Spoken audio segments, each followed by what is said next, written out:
This is quite exciting for me. It's almost an exclusive. We're down at Doncaster Cables, and that's not the exclusive. And it's not Aaron that's the exclusive because he's on telly more than most people. But there is a new cable, and we've got it in front of us here, and this is exciting for me.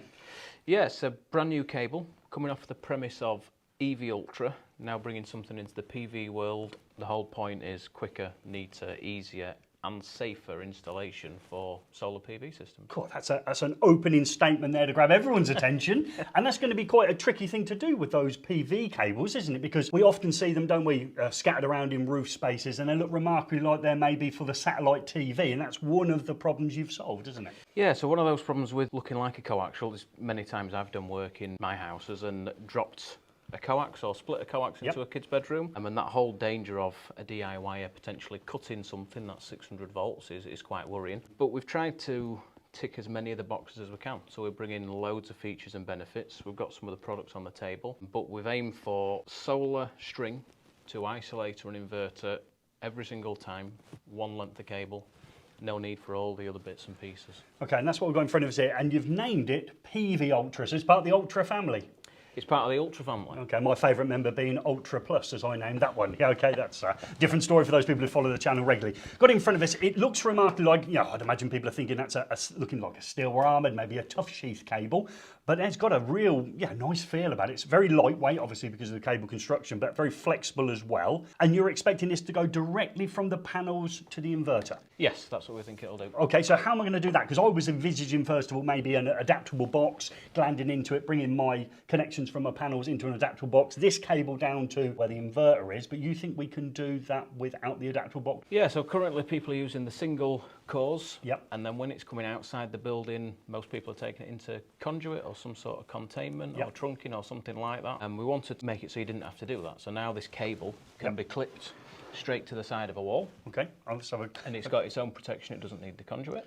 Okay, closer look. We've got some writing on there as well, haven't we? So yeah, we cleat that as normal, do we? Just normal cable cleats? Normal cable cleats. The whole cable design is to use standard accessories, so it's normal cable cleats or D-line clips, Linear clips, whichever people's preference are. Okay, so and we've got some writing on there as well, because that's part of it as well, and we've got to have it labelled, haven't we, as well? Yeah, so we're now pre-marking. This now looks like a mains cable. It no longer looks like the coaxial cable. Absolutely. But we wanted to pre-mark it anyway with this danger live during daylight, just to bring attention to it. So that repeats about every half a metre. Okay, yeah. As it comes through. So that prevents us from obviously having those labels, because that's the other thing, isn't it? We end up putting just the strings in, maybe we put mechanical protection, but we're going to put tie wraps on with little labels on saying that this is obviously live during daylight. We've got that already on the cable, saved ourselves another bit of time. Yeah, another bit of time saved. And then on the inside, we've got the double insulated cores still that are required. So we need to have double insulated cores. Cores, and now let's just not get any confusion. This is still providing us with our outer sheath, isn't it? Yeah, we've still got our bedding material, but our cores themselves are double insulated because that's a requirement. Yes. Okay, so we've got some cores here. Got a 4-core. You do a 2-core as well, don't you? Yeah, we do a 2-core and a 4-core. And if we just snip the end so you can see, this is why SWA cable has currently been advised not to be used, because it's only single insulated. Okay, yeah. But this is now class 2 double insulated insulation on the cores. So I'm seeing red and I'm seeing white, is that the idea? You see red, yeah, white in it and then red on the outer. Making it double insulated. Yeah. And what size cable does it come in? So we've got a 4mm and a 6mm to start with. Standard stuff, yeah. Yeah, and then we've got a 2-core and a 4-core version. So a 2-core would do a single string solar, and the 4-core would do a dual string solar. Okay, that's all in one. It's brilliant because we've got the 2 here, we've got the 4 there. But when I look at it, I think you kind of solve the next problem, because obviously you're going to have to strip it back. We're often going to be in places that are a little bit tricky, and we were balancing maybe on joists amongst 8 foot of thermal insulation in order to make these ends off. Are you going to give us a little bit of a demonstration on how to strip this cable? Yeah, we can give a demo on that. Let's see if it is as easy as, obviously, hopefully, is it? It's incredibly tactile, though, isn't it? When you're picking it up, it's very flexible. So the actual bedding and the sheathing compound, the sheathing is a new compound that we've developed called Solartech. Okay, so this is new. The black bit is new. It's a new compound formulation, very UV stable, and it's now got the same anticipated lifespan as the cores, which is 25 years. Oh right, 25 years, wow. So therefore we can clip it directly to obviously to a building. We're not worried about the sunlight UV degradation. We've got a 2-core here, okay, so that's nice. We can clearly see the double insulation as well, now in the bedding material. But does it strip easy, Aaron? No pressure. We'll see your hand there just jump into focus there when you've had an accident before. Okay. So stripping this back, there's going to be different methods that people can use. They can either bring the whole cable onto the roof and underneath the string. Okay. Or some people may want to just bring the cores out onto the string, and they might need to be able to strip back 10 metres. Okay. So we wanted to make that as easy as we can. So if we just took, might even Ooh, stand up. standing for it. Yeah, Okay. I'll breathe in. Okay. So if we use the EV Ultra stripping tool, we have a PV Ultra stripping tool coming soon. Yeah. So we're going to ring this as we would normally, and then we just do that drag, don't we, down? And then we just do that drag, blade moves. Oh, So wow. we can very easily You can tell that's easy as well, can you? take all off. And if I was doing 10 metres, I'd just be then doing 10 metres Wow. length. Okay, so that's the first bit that's nice and easy. You've got the bedding material now.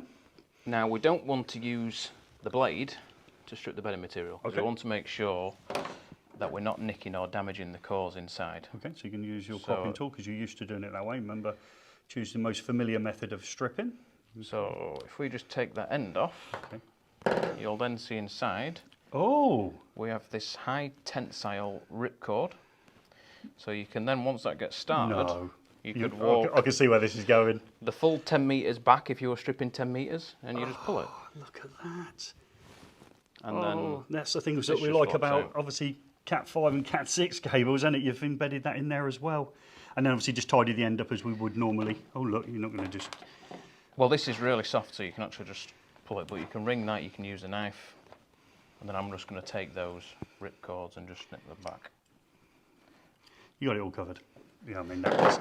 So just to unpack that again for me there. So you said we could do one of two things. We could take the cable out and have it terminate quite short underneath the panels, or we could do, obviously, the long strings effectively.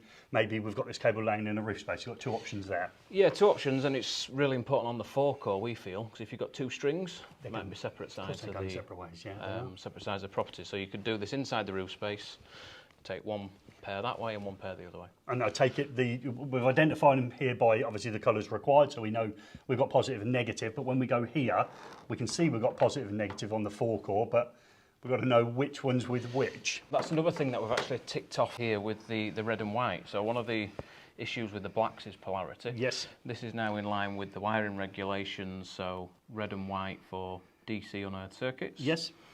Currently what we've got on here is you'll see there's no black dots on that red. Okay. Yeah, I can see that. Yeah. And This one has a black stripe down the side. Yes. This red has a black stripe down the right. side. Okay, so that makes them a pair. And then this would be the other pair. Okay.